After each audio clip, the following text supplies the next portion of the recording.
मज़ार है हज़रत औरंगज़ेब आलमगीर रहमतुल्लाह अलैह की है।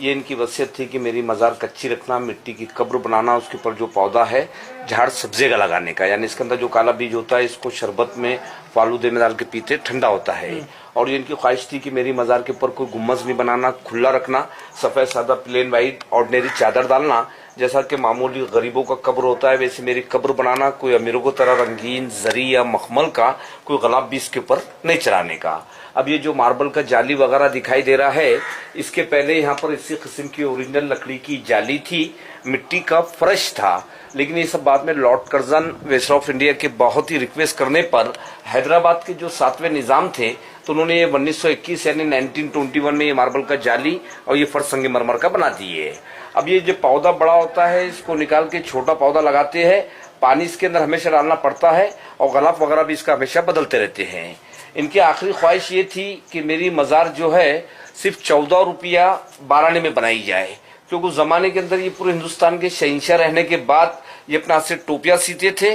कुरान शरीफ की नकल करते थे ये। तो उस जमाने में कुरान शरीफ की लिखाई का इनके पास 350 रुपया बैलेंस था, लेकिन इन्होंने कहा था कि वो 350 रुपये भी मेरी मज़ार में नहीं लगाना, क्योंकि हो सकता है कि भाई मैं भी एक इंसान हूँ, मुझसे कुरान शरीफ लिखने में अगर कुछ भी ज़ेर या ज़बर में गलती हुआ होगा तो उसका जवाब अल्लाह तबारक ताला के पास देना पड़ेगा। इसलिए सब पैसा उन्होंने गरीबों में और फ़कीरों में तकसीम कर दिए थे। और जो टोपी सिलाई का 14 रुपया 12 आना इनके पास बैलेंस था, तो उन्होंने अपने बड़े फर्जंद को बुला के ये वसीयत किए थे कि चाहे मेरी मज़ार कैसी भी बने, उसी पैसे में मेरी मज़ार बनाना, कोई हुकूमत का पैसे इसके अंदर नहीं लगाने का।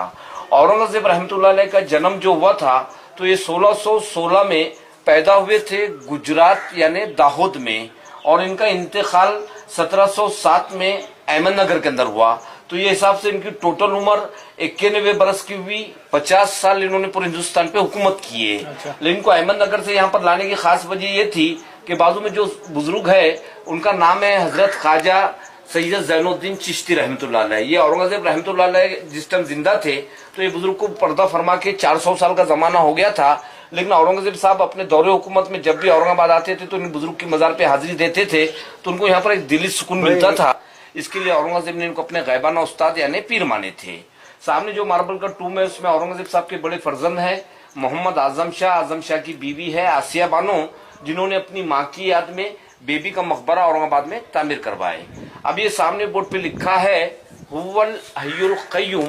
अरबी लफ्ज है, इसका मीनिंग ये होता है कि रहने वाली जात सिर्फ अल्लाह पाक की है, उसके सिवाय कोई भी जिंदा नहीं रहेगा, सबको एक दिन फना होना है। उसके नीचे औरंगज़ेब रहमतुल्लाह अलैह का असली नाम है अबुल मुज़फ़्फ़र मोहियुद्दीन मोहम्मद, लेकिन जब ये तख्त पे बैठे तो उनको खिताबत दिए गए थे औरंगज़ेब।